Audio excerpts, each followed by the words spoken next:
The old man always knows the right thing to do. In addition, he must exhibit daily a fine example of stamina and courage. Besides his own example, the higher commander is also represented by his staff officers. They too must reflect the superior qualities of their commander. Above all, set the proper example.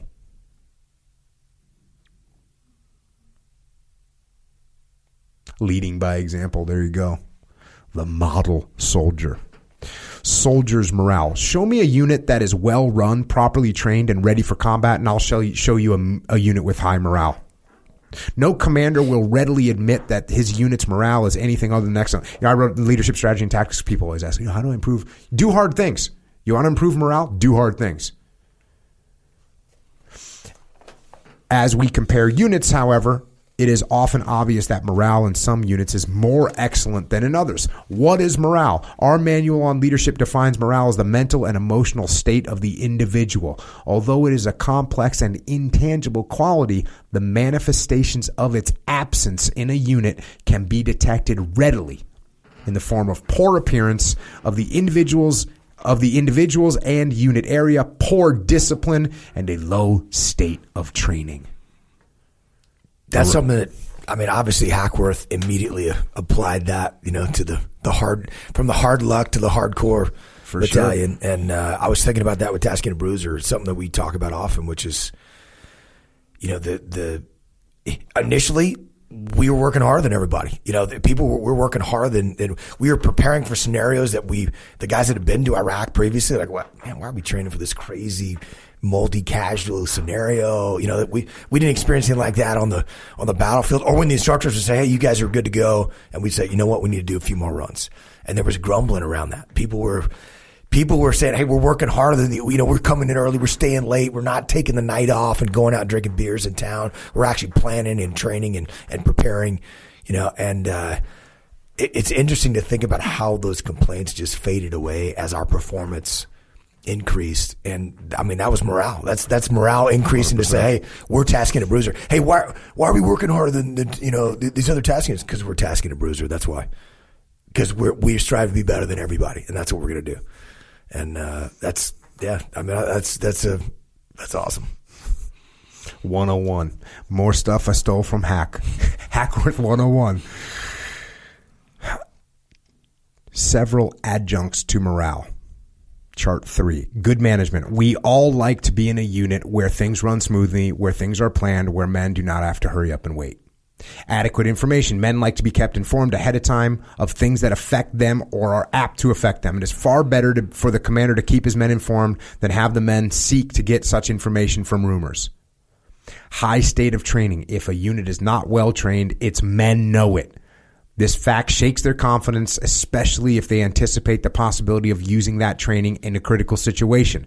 Chances for advancement. Progress is morale raising to all men. Knowing that advancement is possible and that excellent performance and preparation lead to promotion helps morale. Good physical and mental condition.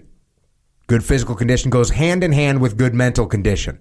These two elements are basic to achieving good morale. Good administration. Men like to know that their pay and accounts and individual records are correct. Confidence in equipment. Ours is the best equipped army in the world. Confidence in commanders.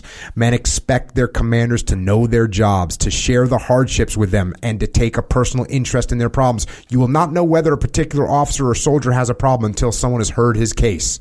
A willing ear will gain much confidence. Comfortable quarters. I'm paraphrasing some of these. Mess, good food, mail service, medical attention, post-exchange facilities, leaves and passes, religious services, and character guidance.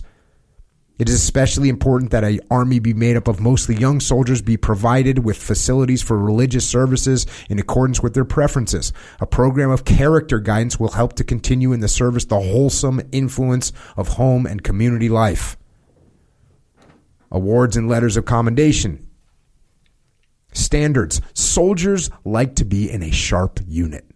They appreciate achievement of high standards in discipline, dress, housekeeping, police, maintenance, training, and athletics. The lift in morale that comes from impressive and well-executed military ceremonies is an important factor. That kind of reminds me of like group PTs, you know, at the team. And everyone like hates group PTs, like grumbles at group PTs. And then you get together and you do some awesome workout together. And afterward, you're like, that's awesome. That was great. You know, we just got some little help from external sources that it was, we'll move on to this in a second, but we just got some little help from external sources that it was Ali Frazier when that fight happened. When that fight I was talking about earlier happened. And it was Frazier, Frazier's corner was basically saying, you're done. And Ali's was over telling his corner, cut him off, I'm done. And Frazier's corner said, you can't, you're done. And that was it. Ali's corner, you know, was no, you can't cut off. You're fighting again. You're fighting more. And he decided to stick. You know, that was it. He won for he held on for an extra 3 seconds and got the victory after a 15-round war. It was or a 14-round war going into the 15th round. But I like that. Like when I know I'm not the most talented and gifted person in any way, shape, or form. But I know that if I'm having a hard time, I know someone else is too, and I know that I will answer the bell, and I know that's gonna be a problem. It's gonna be a problem for somebody. You know, that's I think for a lot of us, it's kind of human nature to focus on yourself, you know, and think, oh, if you're having a struggle, and it's, you know, it's something you talk about, whether it's, you know, discipline equals freedom, waking up, you know, at the alarm early in the morning. And how it's like you're a human being. It's hard for you. It's hard for anyone to do that. But we kind of like to think, oh, it's harder for me, and without the recognition of like, man, it's hard for everybody. And if I can push a little bit harder, it's going to give me the advantage. I figured that out in Hell Week for me. I wasn't the fastest runner. I wasn't the fastest swimmer. But like by like day 2 of Hell Week, everyone is crushed. I was like, dude, I'm good to go. Like all of a sudden I can hang with guys that were way faster runners than me.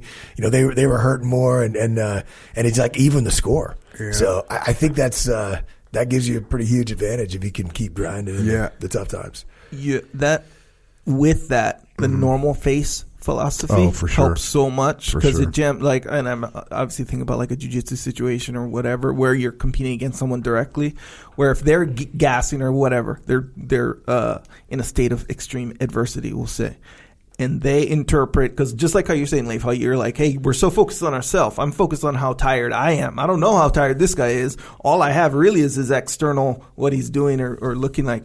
But if the other guy's just like cruising in his face, like he's really comfortable, you're like, man, I can't compete with this at all. So now you want to give up even more. You know what I'm saying? You can never, like the joke about normal face is no joke, man. It really isn't. It really truly isn't. And you talk about, you know, like how many times have you seen me, like we're doing jiu-jitsu, or even not you training with me, but me training with anybody, me training with Dean Lisch, you know, training with somebody that's better than me, that's giving me a run.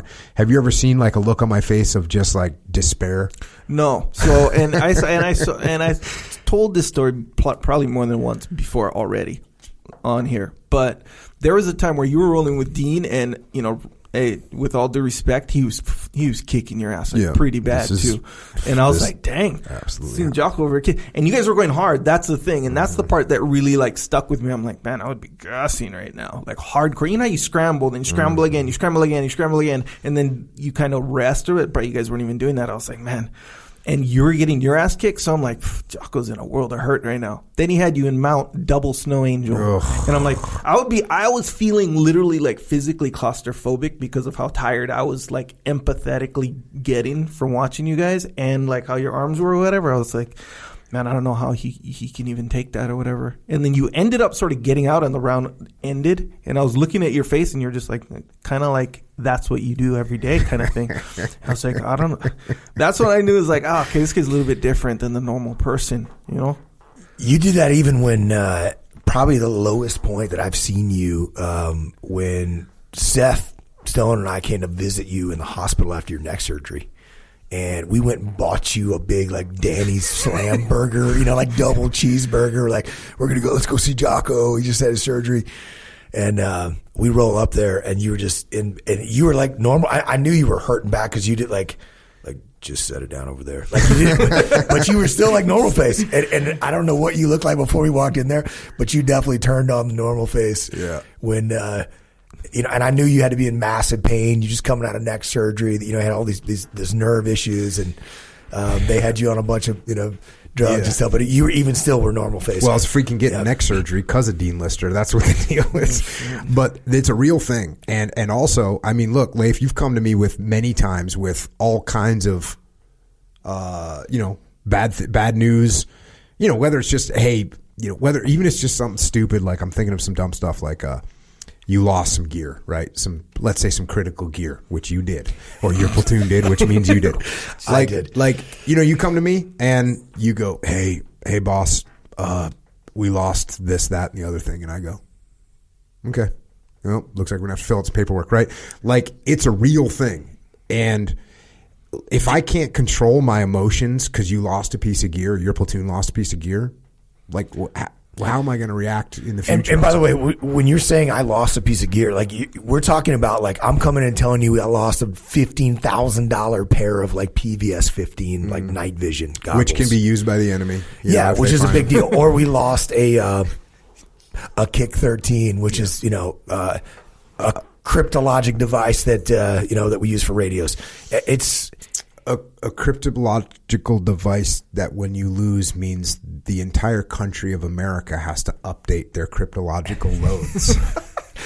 Which is a giant deal. And so for Jocko to just give you the normal face on that, it's actually the worst. It's like your dad telling you he's not angry, he's just disappointed.